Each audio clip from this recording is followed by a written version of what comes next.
तो यह है तुम्हारा चूड़ी वाला जिसके लिए तुम झूठ बोलकर आई थी। बाहरी सती सावित्री, सिंदूर तो मेरे नाम का भरती है, पर नैन अपने पुराने यार से लड़ाती है। ऐसी कोई बात नहीं है कुंजन, आप गलत समझ रहे हैं। बकवास बंद करो, मैं तुम्हारी कोई बात नहीं सुनने वाला हूं। और मुझे तो यह समझ नहीं आ रहा कि मैं आपसे क्या कहूं सलोनी जी। वो सलोनी जिसकी मायके वाले और ससुराल वाले तारीफ करते नहीं थकते, वो अपनी बहन का घर संवारने की बजाय उसे अपने पति को धोखा देना सिखा रही है। बहुत अच्छा फर्ज निभा रही हैं आप बड़ी बहन होने का। कुंजन, कुछ बोलने से पहले बात तो सुन लो। क्या सुनूं सलोनी जी, मैं क्या सुनूं? ये कि रिश्तों के साथ खिलवाड़ करने की आप लोगों के यहाँ पुरानी रीत है। और अगर मैं भूला नहीं हूं तो ये वही गवैया है जिसके साथ कभी आप नैन मटक्का किया करती थी। कुंजन, और जैसे ही दौलत के ढेर पर बैठा नाहर जैसा एक बेवकूफ इंसान आपकी जिंदगी में आया, आपने एक पल गवाए बगैर फौरन उसके गले में वरमाला डाल दी और फिट कर दिया अपने यार का टांका अपनी बहन के साथ, ताकि बाद में कभी एक दूसरे से मिलने में कोई तकलीफ ना हो, कोई रुकावट ना। बस अपनी गंदी जबान पर लगाम दो। बाहर वालों को रिश्तेदारों के बीच में बोलने का कोई हक नहीं है मिस्टर नील। क्या आपके माँ बाप ने आपको इतने संस्कार भी नहीं दिए? और यह मामला मेरा और मेरी पत्नी का है, और पति पत्नी के मामले में बाहर वालों की दखलंदाजी से रिश्ता टूट जाता है। आई थिंक आपको तो इस बात का एहसास होगा। So please keep quiet. जाओ। क्या कर रहे हो कुंजन? एक औरत के साथ कैसे बर्ताव करते, इतनी भी तमीज नहीं है आपको? मुझे ज्यादा बोलने की आदत नहीं है मिस्टर नील। अगर तुम मेरे रास्ते से नहीं हटे ना, तो इस बात का खामियाजा किसी और को नहीं, शुभ्रा को भुगतना पड़ेगा। तो प्लीज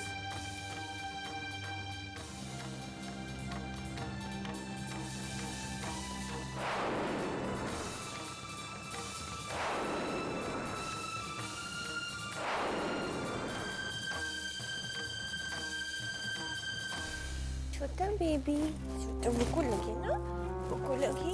एक धीरसा के पास जाओगे? धीरसा प्लीज उसको संभालिए ना, इसका दूध लेके आती हूँ।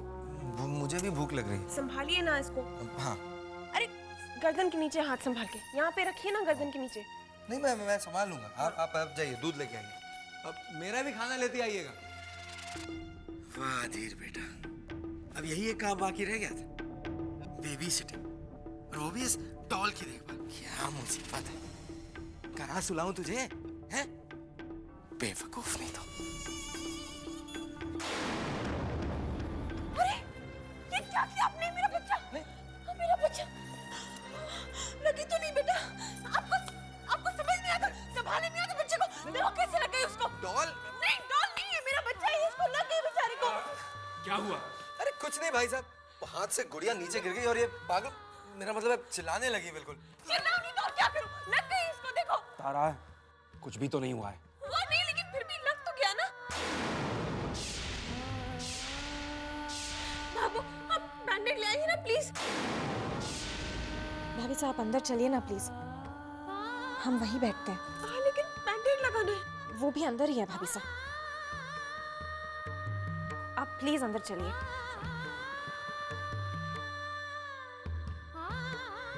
कावेरी, शुभ्रा पर तरस खाकर मैंने अपने बेटे की शादी उसके साथ करवा दी। मैंने सोचा चलो लड़की से हो गई गलती, आइंदा सुधर जाएगी, मगर नहीं। मुझे बिना बताए मेरे बेटे से छुपकर वो चली गई उस गवैये से मिलने। मैं ये हरगिज बर्दाश्त नहीं करूंगी।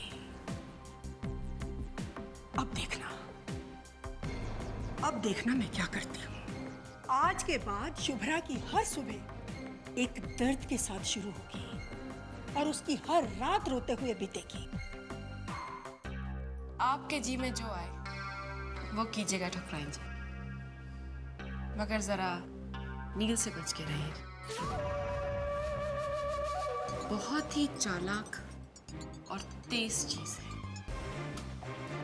इतनी आसानी से वो शुभ्रा का पीछा छोड़ेगा नहीं। और हो सकता है आपकी बहू का अपने पुराने पति पर फिर से दिल आ जाए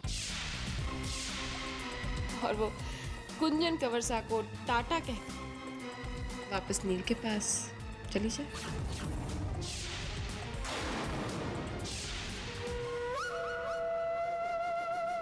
ऐसा तभी होगा कावेरी जब मैं उसे घर से बाहर निकलने दूंगी। माफ कीजिएगा ठकुराइन जी, मगर आपकी घर की दीवारों में इतना दम नहीं कि वो शुभ्रा जैसी लड़की को रोक सके। हाँ, एक सूरत में आप शुभ्रा को अपने घर की चौखट में बांध कर रख सकती हैं, अगर वो प्रेग्नेंट हो। इस घर का वारिस ही उसे इस घर में रहने के लिए मजबूर करेगा। तुमने बिल्कुल सही कहा कावेरी, अब यही होगा। वाह सती सावित्री, सिंदूर तो मेरे नाम का भरती है, पर नैन अपने पुराने यार से लड़ती है। अगर तुम मेरे रास्ते से नहीं हटे ना, तो इस बात का खामियाजा किसी और को नहीं, शुभ्रा को भुगतना पड़ेगा।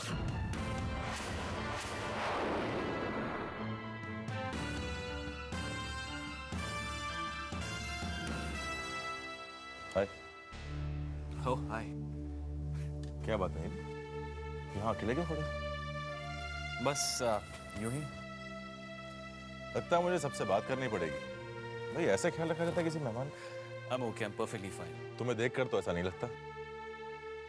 क्या बात है नील? बार बार रह रहकर पीयूष का चेहरा मेरे सामने आ रहा है। पता नहीं किस हाल में होगा गुंजन के घर पर वो। जब मेरे सामने ही गुंजन ने शुभ्रा से इतनी रूडली बात की, तो ना जाने घर पे क्या होता होगा। ये सच है कि पीयूष के साथ मेरा कोई रिश्ता नहीं, पर मुझे उसकी फिक्र होती है नाहर। एक अजीब सा लगाव, एक अजीब सी फीलिंग। मैं समझ सकता हूँ नील। मैं यहाँ नहीं रहना चाहता नाहर। मेरा यहाँ से जाना ही बेहतर होगा। नील, ये जिंदगी शुभ्रा ने खुद चुनी, किसी ने जबरदस्ती नहीं की उसके साथ। और तुम्हारे यहाँ जाने से उसकी जिंदगी में कोई बदलाव नहीं आ जाएगा, बल्कि तुम यहाँ रहकर पीयूष के लिए कुछ कर सकते हो। भगवान ना करे अगर शुभ्रा की जिंदगी में अचानक कोई तूफान आ जाए, तो तुम्हारा सहारा ही उसे बचा सकता है। क्योंकि कुंजन जैसे आदमी का कोई भरोसा भी तो नहीं। खैर छोड़ इन बातों को, लेट्स गो फॉर डिनर। एक काम करते हैं, हम वो यूनिवर्सिटी के पास वाले ढाबे पर चलते हैं जहां तुम और सलोनी कॉलेज के दिनों में जाया करते थे। इतने हैरानी से क्या देख रहे हो नील? सलोनी ने आज तक मुझसे कुछ नहीं छुपाया, और इसमें छुपाने वाली बात क्या है? क्या मैं तुम्हारे और सलोनी के रिश्ते को नहीं समझता? क्या कहते हैं, चले? Okay, that's better. एक काम करते हैं, सलोनी को फोन कर देते हैं कि वो स्टूडियो से वहीं आ जाए।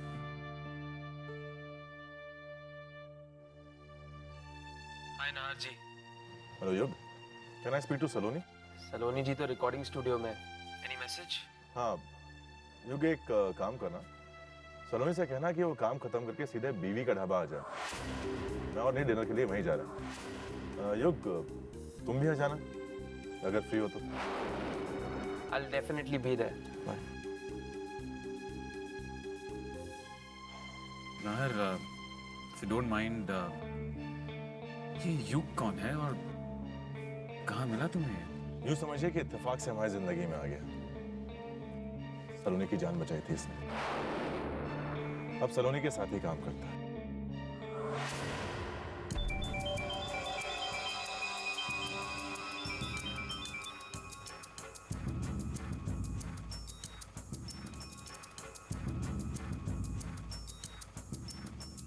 ठीक है सर, जैसा आप चाहते हैं बिल्कुल वैसा होगा।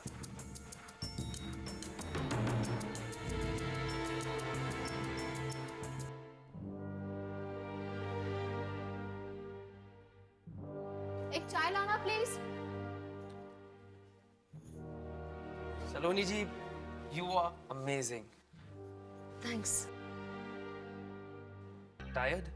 हाँ, एक चाय पी लूं, ठीक हो जाऊंगी। अरे मैडम के लिए एक स्पेशल चाय लाना। मैंने बोल दिया है। ओह, अभी याद आया, नाहर जी का फोन आया था। उन्होंने डिनर का प्लान बनाया है और हम दोनों को वहीं बुलाया है। कहाँ? क्या नाम बताया था?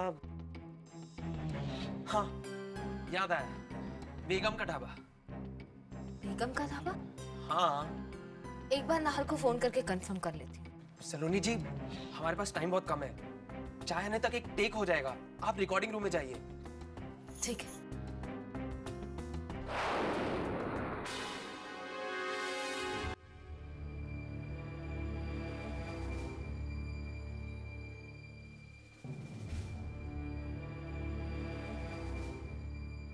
पुरानी यादें ताजा हो गई। सलोनी नहीं है अब तक? शायद हम जल्दी आ गए। फिर भी एक बार फोन पे बात कर लेता हूँ। ऐसा ना हो कि काम में उसे टाइम का ख्याल ही ना रहे।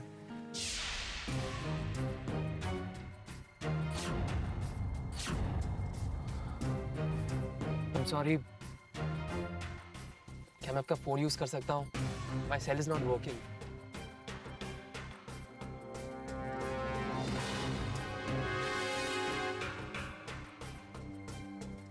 उसका फोन तो बिजी है ना। फिर ट्राई।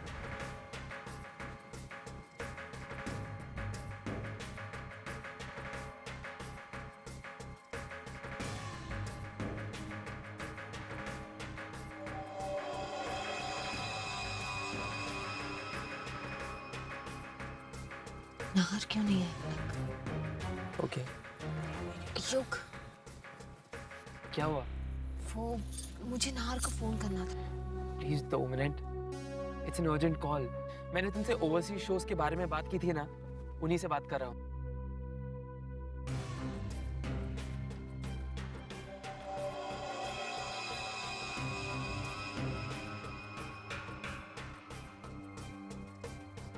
जी परेशान क्यों हो रही हो?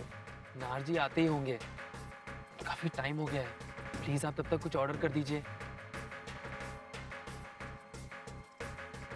बेटा, नाहर काफी देर हो गई। एक काम करते हैं, खाना मंगाते हैं, तब तक सलोनी आ ही जाएगी। ओके। बेटा, आई एम सॉरी, काफी लंबी बात हो गई। अजीब बंदा है, बात कुछ समझ में नहीं आ रही थी उसके। नाहर भी कमाल करते हैं, खुद प्लान बनाया और खुद ही गायब है। फोन देना।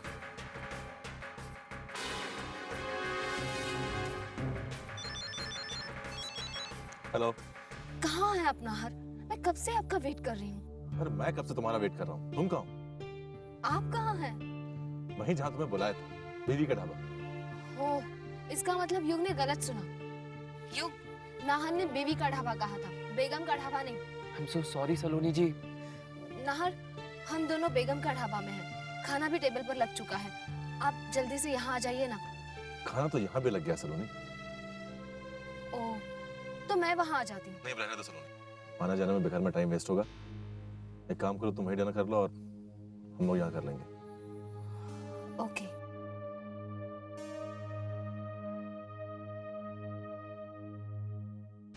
ये युग ने सारा प्लान खराब कर दिया। मूड खराब किया सौदा का। उस दिन कॉन्सर्ट में भी मेरे साथ था। कुछ अजीब लग रहा था मुझे। पता नहीं, जैसा दिखता है वैसा नहीं लगता।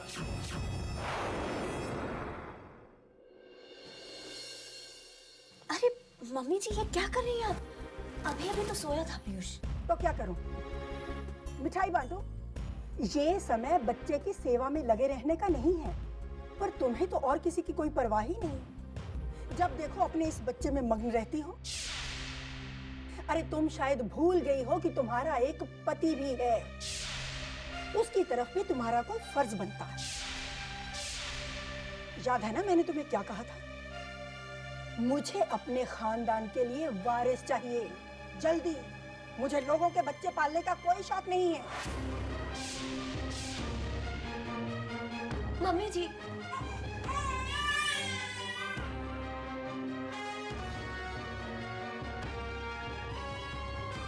तारा, दरवाजा खोलो तारा।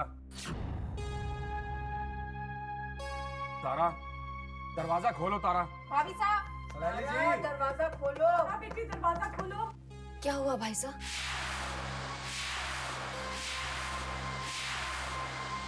तारा ने अपने आप को अंदर बंद कर दिया है और अब दरवाजा ही नहीं खोल रही।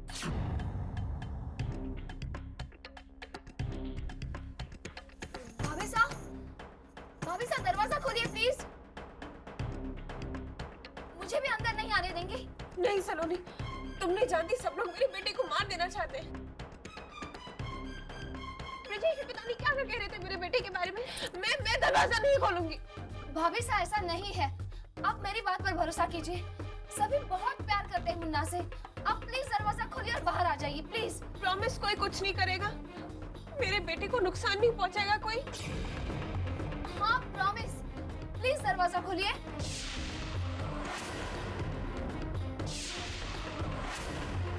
सलाली जी खोलिए ना दरवाजा।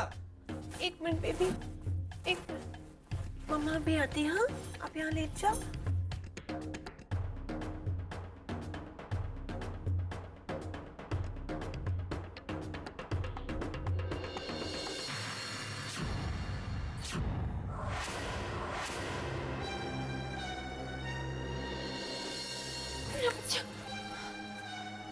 कब तक अंधेरे को उजाला समझने की भूल करती रहोगी तुम तारा? तुम इस बात को मान क्यों नहीं लेती हो कि अब हमारा बच्चा इस दुनिया में नहीं रहा? तो बेबी इज डेड।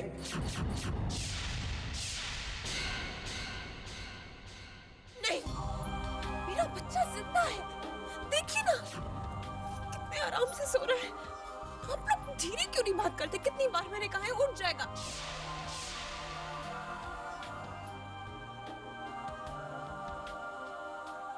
आप भी ना ब्रिजेश समझते नहीं है।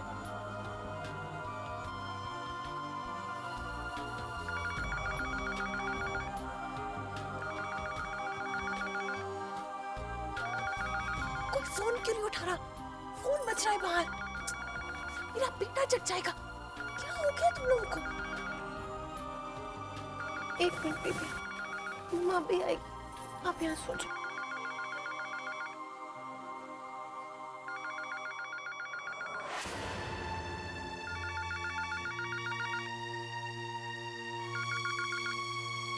हेलो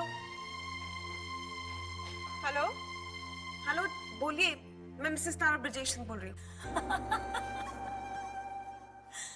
मिसेस तारा ब्रिजेश सिंह।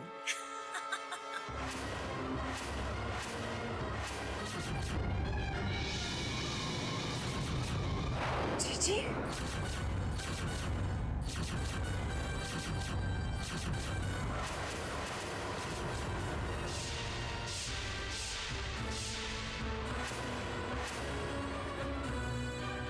कैसा लग रहा है आपको?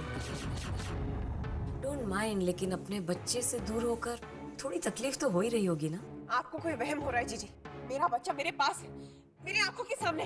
भाई मिसेस तारा ब्रिजेश सिंह जी, कहीं आप पागल तो नहीं हो गई हैं? हमें लगता है आप अपने होश खो बैठी हैं अपने बच्चे की जुदाई में। आप अपनी बकवास बंद करिए। मुझे मेरे बच्चे से कोई नहीं छीन सकता। और अगर आपने कोशिश की ना तो मैं आपकी जान ले लूंगी। Tara don't shout, just stop it. वो तारा, तुम जानती हो हमें चिल्लाने वाले लोग पसंद नहीं है। एनीवे, तुम्हारे लिए एक सरप्राइज है, उसे देखकर शायद तुम खुश हो जाओगी।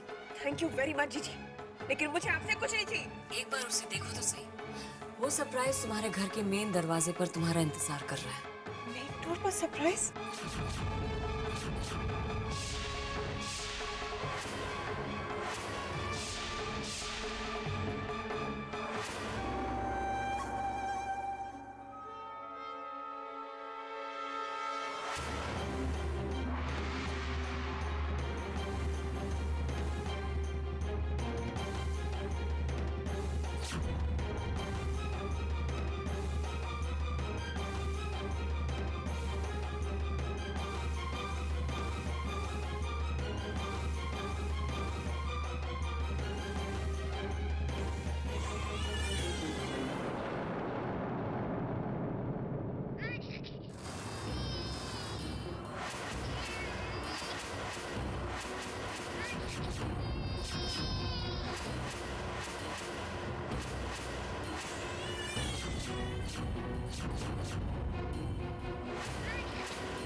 ये किसके पास है?